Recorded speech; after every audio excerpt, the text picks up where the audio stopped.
नमस्कार दोस्तों, welcome to Sambhav education. This is Aryan Shukla. दोस्तों, आज की क्लास में प्रीवियस ईयर क्वेश्चन डिस्कस करेंगे। ये सभी क्वेश्चन यूपी पुलिस कांस्टेबल की परीक्षा में पूछे हुए क्वेश्चन हैं, तो आप लोग क्लास को ध्यान से देखिएगा। इससे आपको पता चलेगा कि परीक्षा में किस प्रकार के क्वेश्चन पूछे जाते हैं, प्रश्नों का लेवल क्या रहता है। क्लास को पूरा देखिए और ध्यान से देखिएगा। ये क्लास आपके एग्जाम के लिए इंपॉर्टेंट रहेगी। एंड क्लास के अंत में अपना स्कोर जरूर बताइए कि आपके कितने क्वेश्चन राइट निकले। आज की क्लास में जितने क्वेश्चन होंगे ये सभी जीके के क्वेश्चन होंगे। चलिए शुरू करते हैं आज की क्लास। क्वेश्चन नंबर फर्स्ट के लिए आंसर करिए। अच्छा क्वेश्चन है दोस्तों, वर्ल्ड बैंक विश्व बैंक का मुख्यालय कहां पर स्थित है? बताइएगा, विश्व बैंक का मुख्यालय कहां पर स्थित है? क्वेश्चन नंबर फर्स्ट के लिए आंसर करिएगा। यह क्वेश्चन कई परीक्षाओं में इसी प्रकार से पूछा हुआ क्वेश्चन है। अच्छा क्वेश्चन है, आपको बताना है विश्व बैंक का हेडक्वार्टर मुख्यालय कहां पर स्थित है। गुड।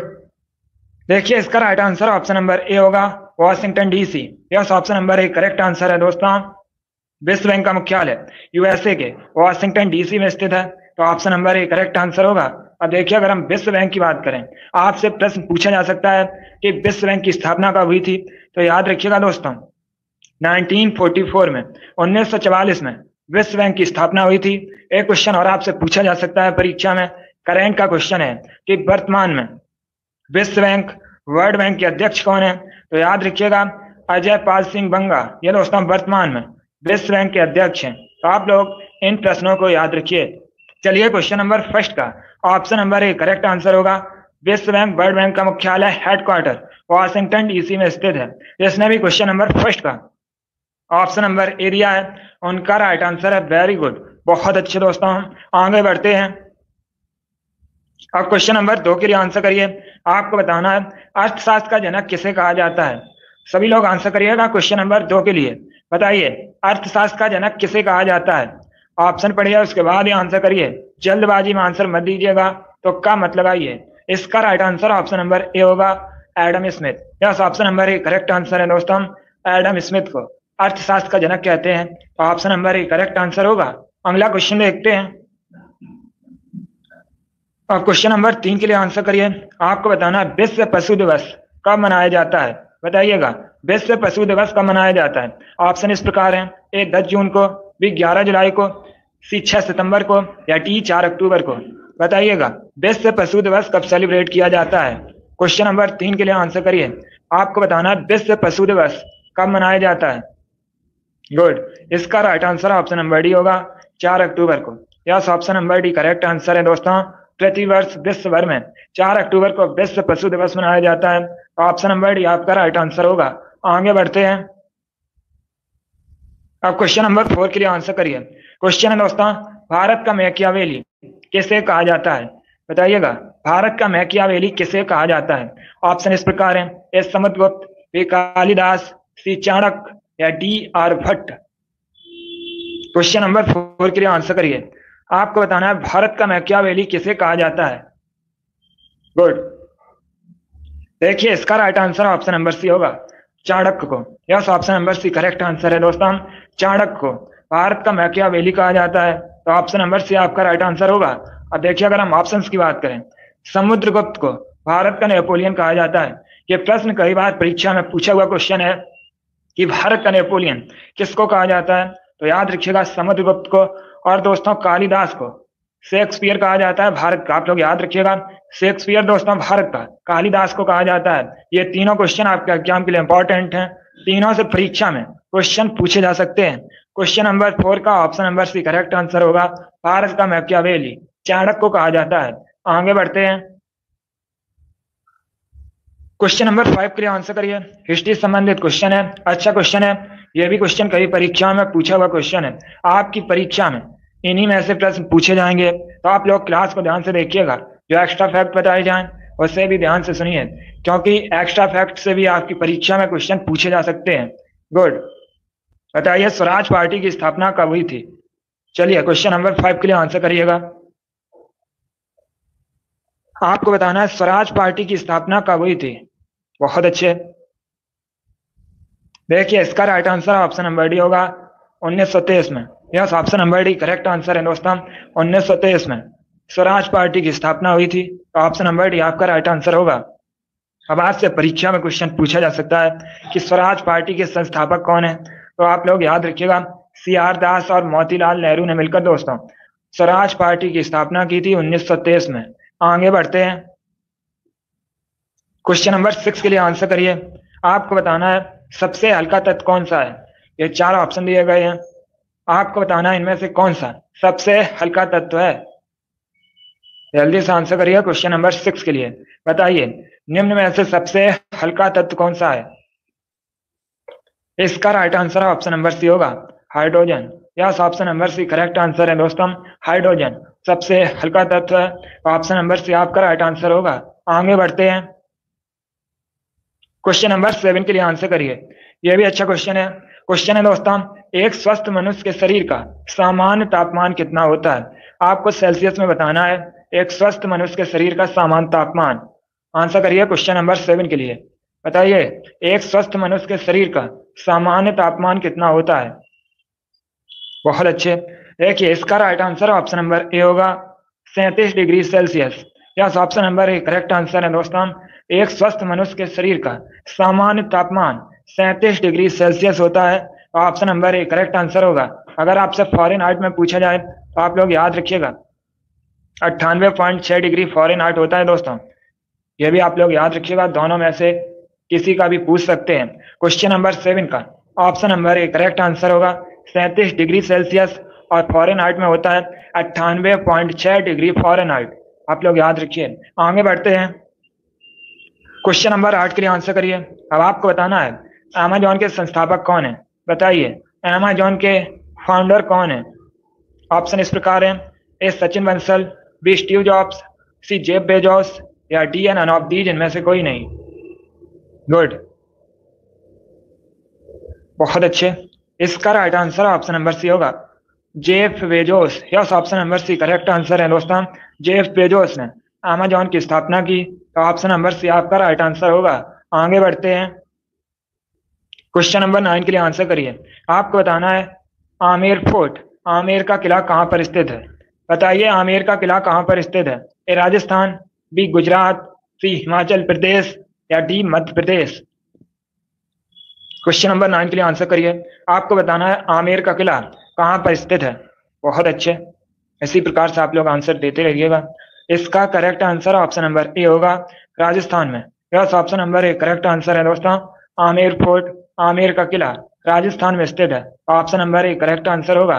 जिसने भी क्वेश्चन नंबर 9 का ऑप्शन नंबर ए दिया है उनका राइट आंसर है। बहुत अच्छे दोस्तों, आगे बढ़ते हैं।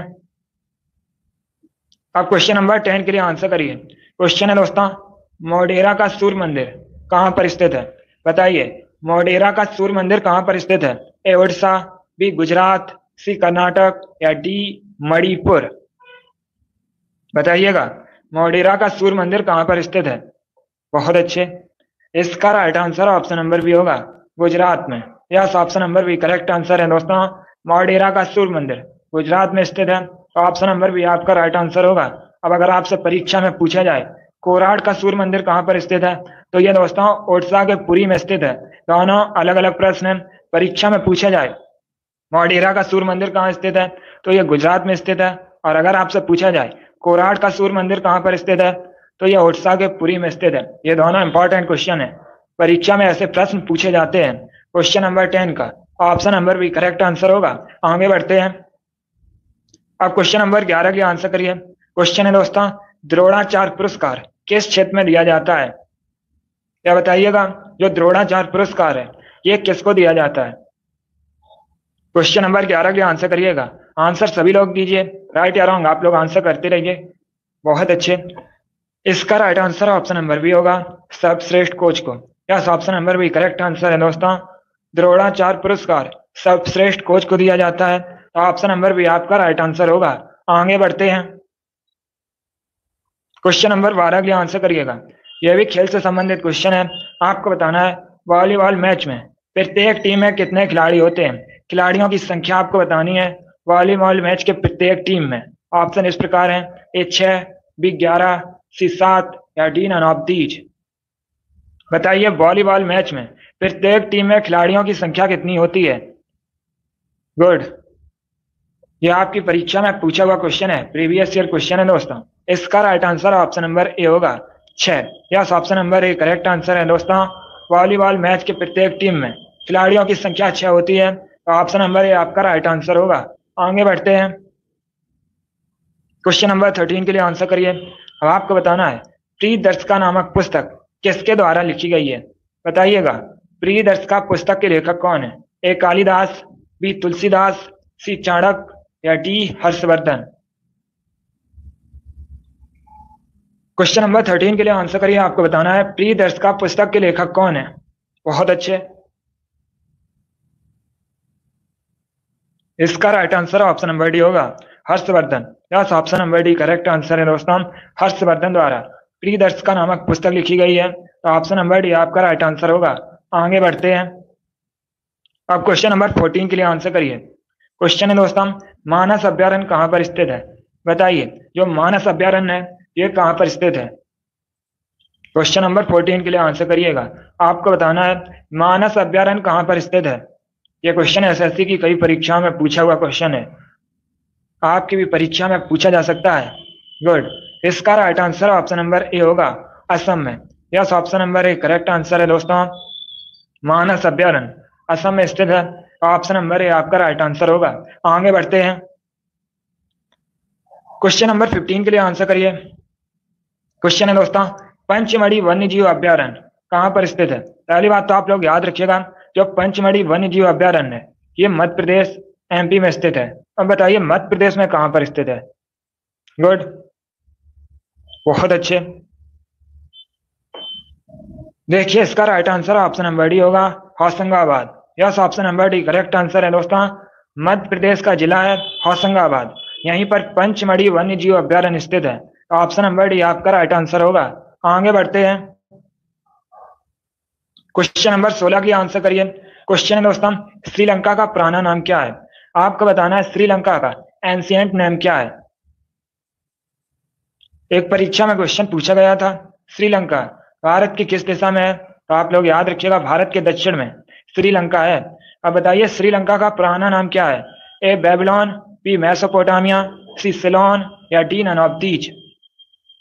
आपको श्रीलंका का प्राचीन नाम एंशिएंट नेम बताना है। इसका right answer option number C होगा Ceylon. Yes, option number C correct answer है दोस्तों, सिलोन श्रीलंका का प्राचीन नाम है, तो ऑप्शन नंबर सी आपका राइट आंसर होगा। बहुत अच्छे दोस्तों, वेरी गुड। आगे बढ़ते हैं, अब क्वेश्चन नंबर 17 के लिए आंसर करिए। यह भी अच्छा क्वेश्चन है। आपको बताना है जो पंचशील समझौता है यह भारत और किस देश के बीच हुआ था। बताइएगा पंचशील समझौता भारत और किस देश के बीच हुआ था। ए रसिया, बी चाइना, सी ब्राजील या डी श्रीलंका। क्वेश्चन नंबर 17 के लिए आंसर करिए। आपको बताना है पंचशील समझौता भारत और किस देश के बीच हुआ था। इसका राइट आंसर होगा option number B China. Yes, option number B correct answer है दोस्तों। पंचशील समझौता भारत और चाइना के बीच हुआ था, तो ऑप्शन नंबर बी आपका राइट आंसर होगा। अब आपसे परीक्षा में क्वेश्चन पूछा जा सकता है पंचशील समझौता जो भारत और चाइना के बीच हुआ था ये कब हुआ था। तो ये हुआ था दोस्तों 1954 में, 1954 में हुआ था भारत और चाइना के बीच।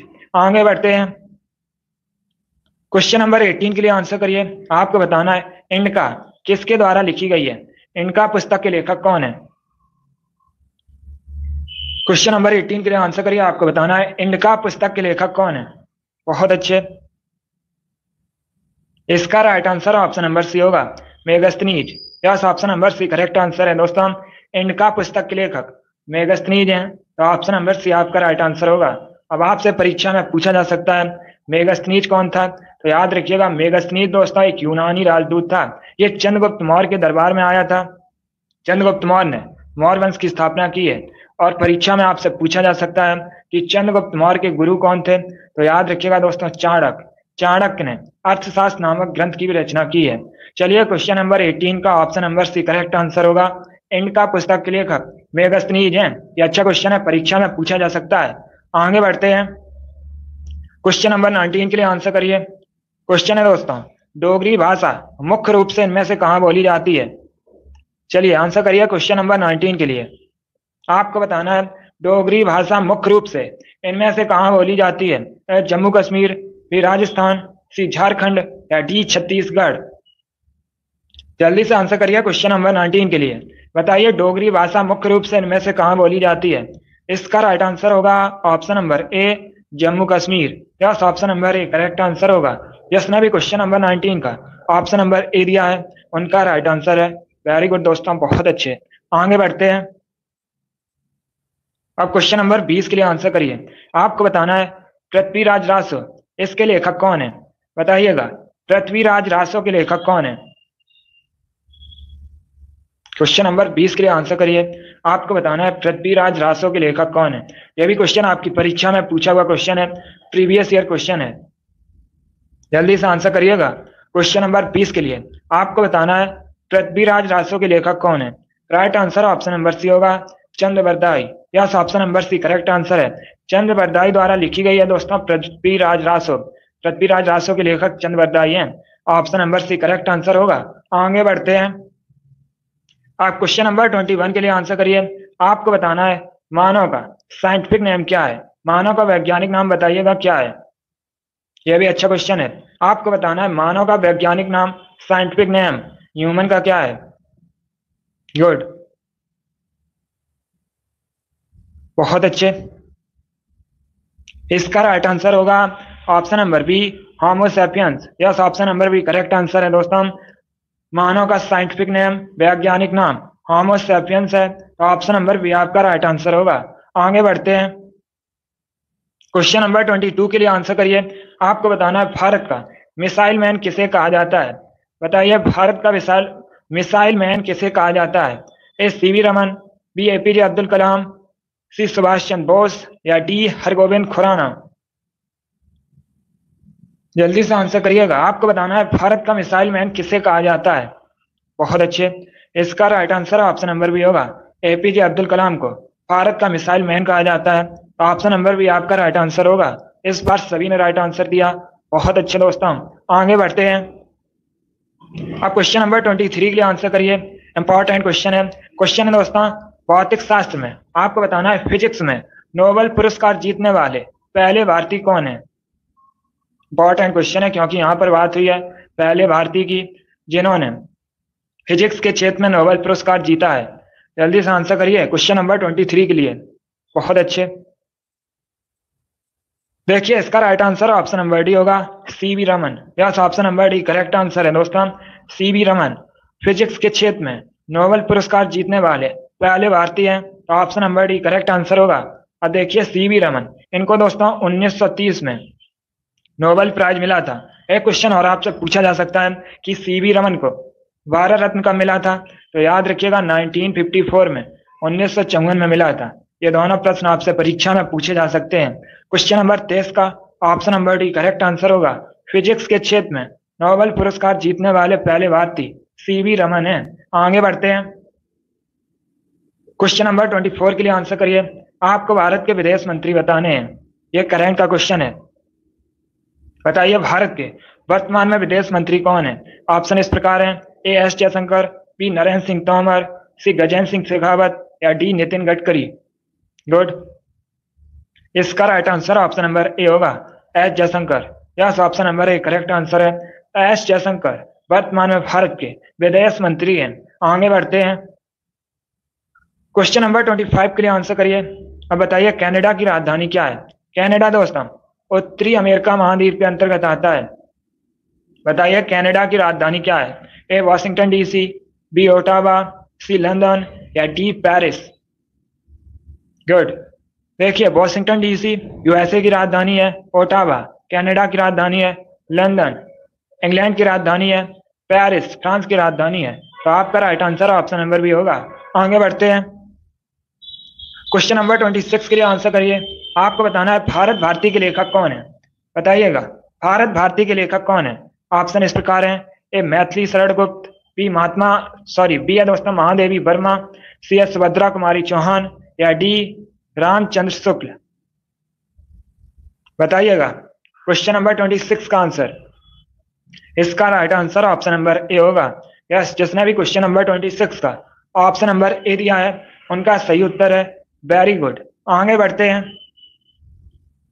क्वेश्चन नंबर 27 के लिए आंसर करिए। साइंस से संबंधित प्रश्न है। यह भी प्रश्न कई परीक्षा में पूछा हुआ क्वेश्चन है, आपकी भी परीक्षा में पूछा जा सकता है। आपको बताना है गुर्दे की कार्यात्मक इकाई कौन सी है। बताइए, गुर्दे की कार्यात्मक इकाई का नाम क्या है। बहुत अच्छे। क्वेश्चन नंबर 27 के लिए आंसर करिए। आपको बताना है गुर्दे की कार्यात्मक इकाई का नाम। इसका right answer option number B होगा, nephron. Yes, option number B correct answer है दोस्तों, नेफ्रॉन गुर्दे की कार्यात्मक इकाई है, तो ऑप्शन नंबर बी आपका राइट आंसर होगा। चलिए आगे बढ़ते हैं। अब क्वेश्चन नंबर 28 के लिए आंसर करिए। आपको बताना है जीव विज्ञान के पिता कौन है। बताइए, जीव विज्ञान का जनक किसको कहा जाता है। क्वेश्चन नंबर 28 के लिए आंसर करिएगा। इसका right answer option number A होगा, अरस्तु। Yes, option number A correct answer है दोस्तों, अरस्तु को जीव विज्ञान का जनक या जीव विज्ञान का पिता कहा जाता है। आगे बढ़ते हैं। क्वेश्चन नंबर 29 के लिए आंसर करिए। आपको बताना है पिछोला लेक, पिछोला झील भारत के किस शहर में स्थित है। बताइएगा, पिछोला झील भारत के किस शहर में स्थित है। ए श्रीनगर, बी उदयपुर, सी भोपाल या डी नन ऑफ दीज इनमें से कोई नहीं। जल्दी से आंसर करिएगा क्वेश्चन नंबर 29 के लिए। इसका right answer option number B होगा, Udaipur. Yes, option number B correct answer है। राजस्थान के उदयपुर में पिछोला लेक, पिछोला झील स्थित है, तो ऑप्शन नंबर बी आपका राइट आंसर होगा। आगे बढ़ते हैं। क्वेश्चन नंबर 30 के लिए आंसर करिए। क्वेश्चन है दोस्तों, रॉकी पर्वत श्रृंखला कहां पर स्थित है। बताइएगा, रॉकी पर्वत श्रृंखला किस महाद्वीप में स्थित है। ऑप्शन इस प्रकार है, ए दक्षिणी अमेरिका, बी एशिया, सी उत्तरी अमेरिका या डी ऑस्ट्रेलिया। बहुत अच्छे। इसका right answer option number C होगा, उत्तरी America. Yes, option number C correct answer है दोस्तों, रॉकी पर्वत श्रृंखला उत्तरी अमेरिका महाद्वीप में स्थित है, तो ऑप्शन नंबर सी आपका राइट आंसर होगा। आगे बढ़ते हैं। क्वेश्चन नंबर 31 के लिए आंसर करिए। पॉलिटी संबंधित क्वेश्चन है, इंपॉर्टेंट क्वेश्चन है। क्वेश्चन है दोस्तों, संसद के दोनों सदनों के संयुक्त अधिवेशन की अध्यक्षता कौन करता है। बताइए, जो संसद में संयुक्त अधिवेशन बुलाया जाता है, इसकी जो अध्यक्षता है ये कौन करता है। गुड। इसका right answer option number D होगा, speaker. Yes, option number D correct answer है दोस्तों, लोकसभा अध्यक्ष। संसद के दोनों जो संसद में संयुक्त अधिवेशन बुलाया जाता है उसकी अध्यक्षता करता है, तो ऑप्शन नंबर डी आपका राइट आंसर होगा। अब आपसे यहाँ पर एक क्वेश्चन और पूछा जा सकता है कि संसद के दोनों सदनों का जो संयुक्त अधिवेशन है इसे बुलाता कौन है। बुलाता तो दोस्तों प्रेसिडेंट, राष्ट्रपति है, लेकिन इसकी जो अध्यक्षता है ये लोकसभा अध्यक्ष, स्पीकर करता है। ये दोनों क्वेश्चन आपसे पूछे जा सकते हैं कि संसद के दोनों सदनों के संयुक्त अधिवेशन को बुलाता कौन है, तो याद रखिएगा प्रेसिडेंट, राष्ट्रपति है, लेकिन इसकी जो अध्यक्षता है ये स्पीकर, लोकसभा अध्यक्ष करता है। क्वेश्चन नंबर 31 का ऑप्शन नंबर डी आपका राइट आंसर होगा। आगे बढ़ते हैं। क्वेश्चन नंबर 32 के लिए आंसर करिए। अब आपको बताना है डल झील, डल लेक कहां पर स्थित है। बताइएगा, डल झील कहां पर स्थित है। A Uttarakhand, B Odisha, C Jammu Kashmir या डी हिमाचल प्रदेश। बहुत अच्छे। इसका right answer option number C होगा, Jammu Kashmir. Yes, option number C correct answer है दोस्तों, डल झील, डल लेक जम्मू कश्मीर में स्थित है। ऑप्शन नंबर सी आपका राइट आंसर होगा। आगे बढ़ते हैं। गुड। क्वेश्चन नंबर 33 के लिए आंसर करिए। आपको बताना है केदारनाथ मंदिर में किसकी पूजा की जाती है, या केदारनाथ मंदिर किस देवता को समर्पित है। गुड। ऑप्शन इस प्रकार है, भगवान विष्णु, बी भगवान शिव, सी भगवान गणेश या डी भगवान राम। केदारनाथ मंदिर ये उत्तराखंड में स्थित है। इसका right answer option number B होगा, भगवान Shiv. Yes, option number B correct answer है दोस्तों, केदारनाथ मंदिर में भगवान शिव की पूजा की जाती है, तो ऑप्शन नंबर बी आपका राइट आंसर होगा। आगे बढ़ते हैं।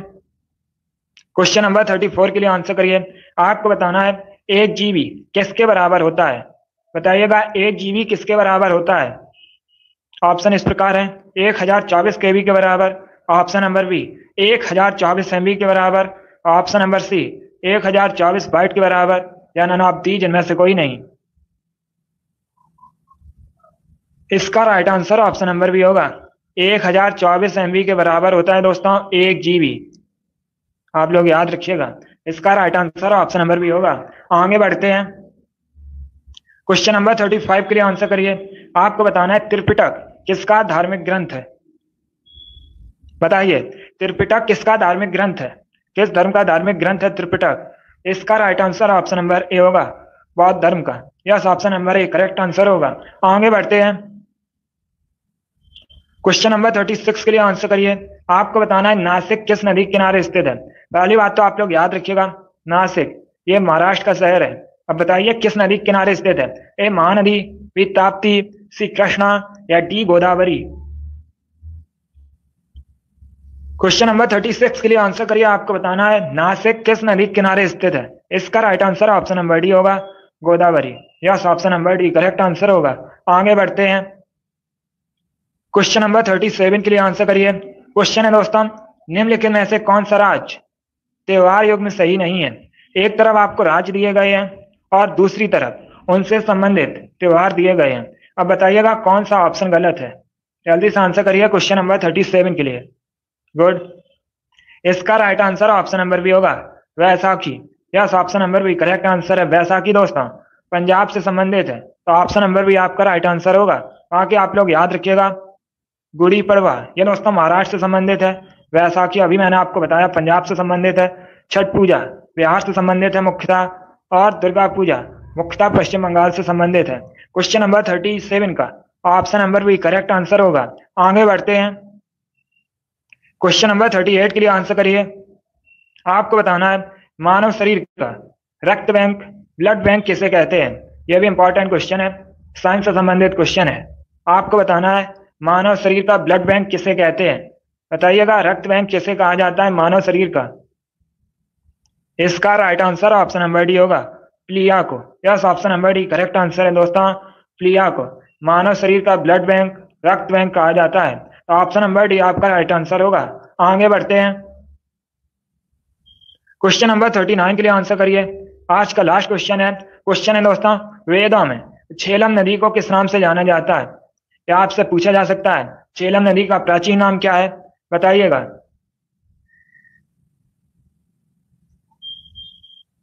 इसका right answer option number B होगा, Vitasta. Yes, option number B correct answer है। वेदों में झेलम नदी को वितिस्ता के नाम से जाना जाता है, तो ऑप्शन नंबर बी आपका राइट आंसर होगा। जिसने भी क्वेश्चन नंबर 39 का ऑप्शन नंबर बी दिया है उनका राइट आंसर है। वेरी गुड, बहुत अच्छे दोस्तों। चलिए दोस्तों, आज की क्लास में हमने जीके के 39 क्वेश्चन डिस्कस किए with extra fact. I hope आप सभी को ये प्रश्न समझ आए होंगे। सो क्लास को लाइक करिए, शेयर करिए। चैनल पर नए हैं तो चैनल को सब्सक्राइब कीजिएगा, ऑल आइकन को प्रेस कीजिए ताकि सभी नोटिफिकेशन आप तक पहुंच सकें। चलिए इसी के साथ मैं आपको मिलूंगा अगली क्लास में। Thank you guys, thank you for watching.